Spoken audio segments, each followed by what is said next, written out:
नमस्कार, मैं Mukul Singh Chauhan. The Wire election bulletin में आपका स्वागत है।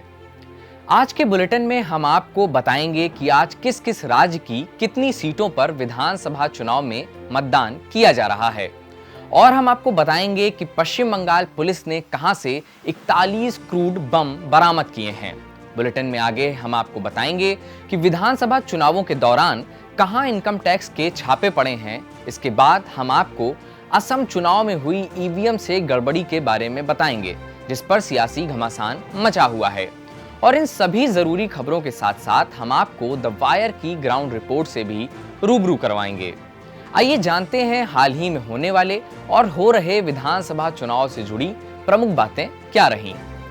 पश्चिम बंगाल और असम में आज तीसरे चरण का मतदान हो रहा है। इन दो राज्यों के साथ ही केरल, तमिलनाडु और पुडुचेरी में भी आज चुनाव है। बंगाल में तीसरे चरण के लिए 3 जिलों की 31 विधानसभा सीटों पर चुनाव होना है, जबकि असम के आखिरी चरण के 40 विधानसभा सीटों के लिए मतदान किया जाएगा। 5 राज्यों में होने वाले विधानसभा चुनावों के पहले 2 चरणों में केवल पश्चिम बंगाल और असम के लिए वोटिंग की गई थी। आज 5 राज्यों के लिए मतदान किया जाएगा। बंगाल और असम की तरह ही आज केरल, तमिलनाडु और पुडुचेरी के सभी सीटों पर चुनाव होने वाले हैं। बता दें कि 6 अप्रैल को केरल की सभी 140 सीटों, तमिलनाडु की सभी 234 सीटों और पुडुचेरी की सभी 30 सीटों के लिए मतदान किया जा रहा है। केरल में आज विधानसभा चुनाव है। विधानसभा चुनाव से पहले कांग्रेस नेता राहुल गांधी ने रविवार को कहा कि यूडीएफ की सरकार बनने पर न्यूनतम आय योजना यानी न्याय के तहत राज्य के हर गरीब व्यक्ति को निश्चित रूप से हर महीने 6,000 रुपए मिलेंगे। मानंथा वाद्य वेलमुंडा में आयोजित यूडीएफ की बैठक में राहुल गांधी ने कहा, यूडीएफ कुछ क्रांतिकारी प्रस्ताव कर रहा है। किसी भी भारतीय राज्य में पहले कभी ऐसा प्रयास नहीं किया गया है। आपको बता दें कि तिरुनेल्ली में भगवान महाविष्णु के प्राचीन मंदिर में राहुल गांधी ने पूजा अर्चना भी की। केरल में पिनरई विजयन को कैप्टन कहने पर सीपीएम में विवाद हो गया है। चुनाव प्रचार और बैठकों के दौरान मुख्यमंत्री के समर्थक उनके स्वागत में केरल का कैप्टन यहाँ है या ऐसा कैप्टन जिसने संकट में केरल का नेतृत्व किया जैसे कुछ नारों का इस्तेमाल कर रहे हैं।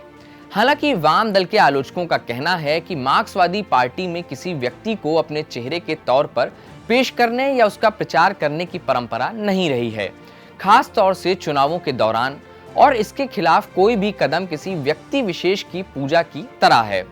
दिलचस्प बात यह है कि विजयन पार्टी में किसी व्यक्ति विशेष की पूजा करने के कट्टर आलोचक हैं। उन्होंने इस बात को लेकर पूर्व मुख्यमंत्री वीएस अच्युतानंदन की कई बार आलोचना की थी। कैप्टन कहे जाने को लेकर बहस हाल में तब शुरू हुई जब वरिष्ठ पार्टी नेता पूर्व राज्य सचिव कोदियारी बालकृष्णन ने एक पत्रकार के सवाल पर जवाब दिया। उन्होंने कहा था कि कैप्टन संबोधन लोगों की तरफ से आ रहा है। जहां तक माकपा का संबंध है तो उसमें हर कोई कॉमरेड है। पश्चिम बंगाल का दक्षिण 24 परगना उस वक्त सुर्खियों में आ गया जब वहां के बरुईपुर में पुलिस ने 41 क्रूड बम बरामद किए। बरुईपुर में ही शुक्रवार को गृह मंत्री अमित शाह और सीएम ममता बनर्जी के भतीजे अभिषेक बनर्जी ने रोड शो भी किया था। पुलिस ने बताया कि मामला दर्ज कर जांच शुरू कर दी गई है। पुलिस ने बताया कि शुक्रवार को उन्हें बरुईपुर में बम होने की जानकारी मिली थी। इस जानकारी के आधार पर पुलिस ने सर्च ऑपरेशन चलाया और 41 क्रूड बम बरामद किए। ये बम एक झाड़ी में छिपाकर रखे गए थे। पुलिस ने इस मामले में केस दर्ज कर लिया है। पुलिस के मुताबिक बरुईपुर भंगोर विधानसभा में आता है और ये विधानसभा संवेदनशील मानी जाती है। गृह मंत्री अमित शाह ने बीजेपी उम्मीदवार खुशबू सुंदर के समर्थन में चेन्नई में रोड शो किया। यहां आज विधानसभा चुनाव के लिए राज्य की सभी सीटों पर मतदान होने हैं। यहां बीजेपी का वोट शेयर कम है, डीएमके और एआईडीएमके का वोट शेयर अधिक है। तमिलनाडु में विधानसभा चुनाव के दौरान इनकम टैक्स विभाग के ताबड़तोड़ छापों से राज्य में हलचल तेज है। शुक्रवार को ईडी ने डीएमके प्रमुख एमके स्टालिन के दामाद सबा सरेन के ठिकानों पर छापेमारी की। इसके अलावा तमिलनाडु में 3 अलग अलग ग्रुप्स और कुछ व्यक्तियों के ठिकानों पर भी छापेमारी कर रहे हैं। आईटी को शक है कि विधानसभा चुनाव में ये लोग रुपए बांट रहे थे। ये छापेमारी तमिलनाडु के नीलन करई में हुई। ये एक्शन तब हो रहा है जब राज्य में चुनाव हो रहे हैं। सबा सरेन एमके स्टालिन के एडवाइजर भी हैं और पार्टी में उनकी एक अहम भूमिका है। असम में गुरुवार को दूसरे चरण का मतदान संपन्न होने के कुछ घंटे बाद सोशल मीडिया पर एक वीडियो सामने आया। वीडियो में कथित रूप से पत्थरकंडी के भाजपा उम्मीदवार कृष्णेंदु पॉल की कार में इलेक्ट्रॉनिक वोटिंग मशीन यानी ईवीएम दिख रही थी। वीडियो असम के पत्रकार अतनु भुयान ने ट्वीट किया था। इसमें उन्होंने दावा किया था कि घटना के बाद पत्थरकंडी में स्थिति तनावपूर्ण है। बहरहाल इस मामले में चुनाव आयोग ने 4 अधिकारियों को सस्पेंड कर दिया है और बूथ पर फिर से वोटिंग कराने का आदेश दे दिया है।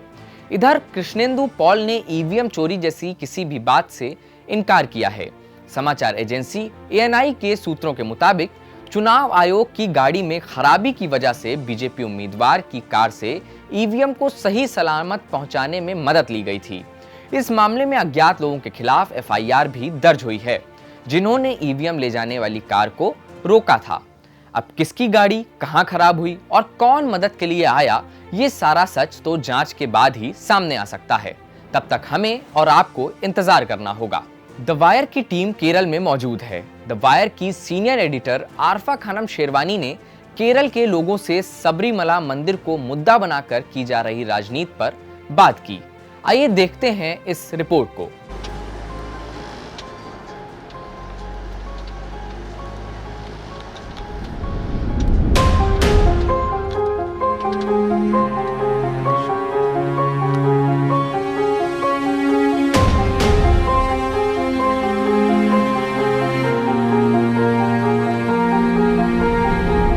Particularly interested in knowing about your stand on Sabrimala controversy. ശബരിമലയിൽ സ്ത്രീകൾക്ക് പ്രവേശനമുണ്ട്. ഇപ്പോൾ തന്നെ സ്ത്രീകൾക്ക് ശബരിമലയിൽ പ്രവേശിക്കാം. ശബരിമലയിൽ പ്രവേശനത്തിന്റെ ഏജിനാണ് വ്യത്യാസമുള്ളത്. അതൊരു ആചാരത്തിന്റെ ഭാഗമാണ്. Why you are creating problem? No, I am saying we want when. Why your No. channel is creating problem? Last time, So not this time. you don't think that you have diluted your stand? Never on Sabrimala? diluted, only obeying the court order. We are not for having a march to Sabrimala, women march. That situation changed. ഉണ്ട് ഒരു ജന്മല്ലേ ഉള്ളൂ അതിൽ പോകാൻ പറ്റുന്നിടക്കെല്ലാം പോകണമെന്നുണ്ട്. Hello and welcome to The Wire. I'm Arfa Khanam Sherwani. We are continuing with our coverage of Kerala Assembly elections. Now we've moved from Kochi to Thrissur. Thrissur is also one of the very important assembly constituency. Last time in 2016 elections, LDF candidate had won this seat, but this time it's become even all the more important because a very popular Malayalam actor, Suresh Gopi, has been fielded by the BJP. Right now I'm in front of this Shiva temple, which is a very famous, I'm told a world famous temple, which is believed to be built by Parshuram himself, and there is a world famous festival which is celebrated here, and that's called Puram. So the whole campaign of Suresh Gopi is revolving around the Sabrimala case. Remember in 2018, after a very progressive verdict by the Supreme Court that allowed women from all age groups to take entry into Sabrimala temple. Before that, there was a tradition as per the Hindu religion that women of menstruating age groups cannot enter the Sabrimala temple, which is from 10 to 50 years of age group. While the verdict by the Supreme Court was hailed as a very progressive verdict in direction of gender equality and women's empowerment, it was supported by none other than the Chief Minister of Kerala, P. Vijayan. There was a women's wall built by lakhs of women who participated to build that wall in order to facilitate the entry of women into the temple, and the women's wall was inaugurated by P. Vijayan. But right after that, in 2019 Lok Sabha election, LDF faced a terrible defeat. Majority of the Lok Sabha seat went to UDF. And one of the reasons behind this was considered to be the Sabrimala effect. That since there was a lot of resentment about Supreme Court's verdict and support for that verdict by P. Vijayan, the people of Kerala taught a lesson to the LDF government. Though there may be many other reasons for the defeat, but this time, considering that the 2019 Lok Sabha election results, the LDF is very cautious, while the BJP and the Congress party both, and this is tragic if not funny, that how BJP and UDF, the Congress-led UDF, both are promising a law. If they make it, if they win the assembly election, they will bring in a law that will go back to, that will restore the tradition and status quo of not allowing women entry into Sabrimala temple will be restored. So it is the political convenience for both the BJP and the Congress party that nationally they confront each other on almost every single issue. But here in Kerala, when it comes to the depression of women's rights and gender equality, they are seen on the same page, opposing the entry of women into Sabrimala temple. We are here in Trishul and we'll try to talk to people. As I said, as I told you, that the whole campaign of Suresh Gopi is revolving around the Sabrimala temple. We'll try to understand whether this issue still resonates with people. पूरी report देखने के लिए आप description box में दिए गए link पर click करके पूरी रिपोर्ट देख सकते हैं। द वायर की सीनियर एडिटर आरफा खानम शेरवानी ने केरल के लोगों से केरल के चुनावी समीकरण पर बात की। आइए देखते हैं इस वीडियो का छोटा सा अंश। सीपीएम इधर हिंदू मुस्लिम क्रिश्चियन वो सब एक ही सौहार्द में जा रहा है, दूसरा बात नहीं करता है। और मुस्लिम लोग मस्जिद में जा रहा है, वो लोग मंदिर में जा रहा है, चर्च में जा रहा है, कोई प्रॉब्लम नहीं है इधर। इसलिए सब सीपीएम में रहता है। अपना ये समुदाय में ये लोग कुछ भी नहीं देते, सब वोट करने के लिए पिनराई विजयन सब कुछ बोलता है, कुछ भी नहीं देता है।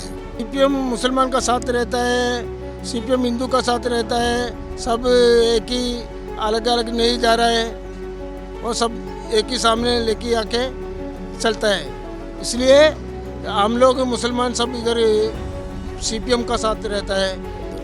अभी इधर मुसलमान का अगेंस्ट केस होता तो पिनराई सरकार करते हैं, यूएपीए में मुस्लिम लोग को अरेस्ट करके जेल में डालते हैं। ऐसा ज़्यादा प्रॉब्लम है मुस्लिम के अगेंस्ट में। अभी सीएए एनआर इश्यू में इधर का पूरा कम्युनिटी अगेंस्ट स्ट्राइक किया, वो स्ट्राइक में ज़्यादा आदमी के लोग के पास केस किया। उन्होंने काफ़ी क्लियर स्टैंड लेते हुए भी ये कहा कि सीएए नहीं होना। वो स्टैंड में अभी नेशनल लेवल में अभी राहुल गांधी भी बोला, ये दूसरा पिनराई विजयन भी ऐसे बोलते हैं, लेकिन ये फेडरल स्टेट में वो ऐसा बोलते तो हमको विश्वास नहीं है, क्योंकि अभी ये 5 साल में पूरा मुसलमान के अगेंस्ट था। नमस्कार, द वायर में आपका स्वागत है। मैं हूं आरफा खानम शेरवानी। हम कोची, थ्रिशूर और कई जगहों का दौरा करते हुए यहाँ मल्लापुरम पहुँच चुके हैं। मल्लापुरम एक ऐसा इलाका है जो कि राष्ट्रीय स्तर पर भी जाना जाता रहा है, एक ऐसे इलाके के तौर पर जहाँ बेशतर केरल में जो मुस्लिम आबादी है वो यहीं पर बसी हुई है और एक सबसे बड़ा डिस्ट्रिक्ट बताया गया है ये केरल का।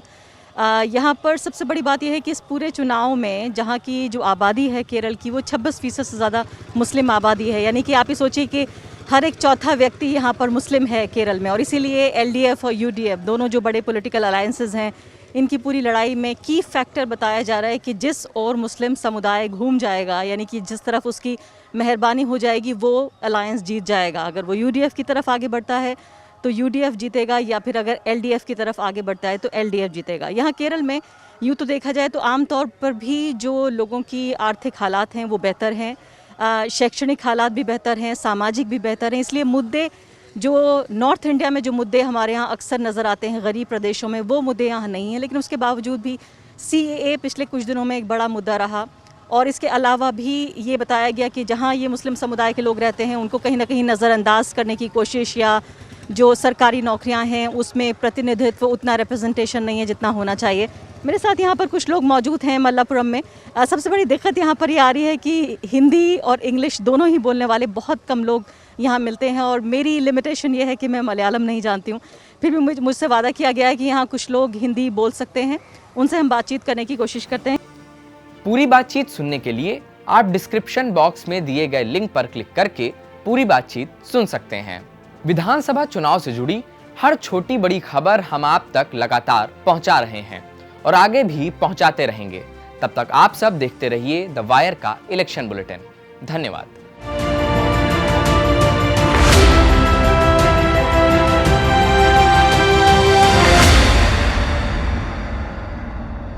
द वायर के और वीडियोस देखने के लिए सब्सक्राइब करें और बेल आइकन पर क्लिक करें। स्वतंत्र पत्रकारिता की आर्थिक मदद करने के लिए डिस्क्रिप्शन में दिए गए लिंक पर जाएं और अपनी राशि चुनें।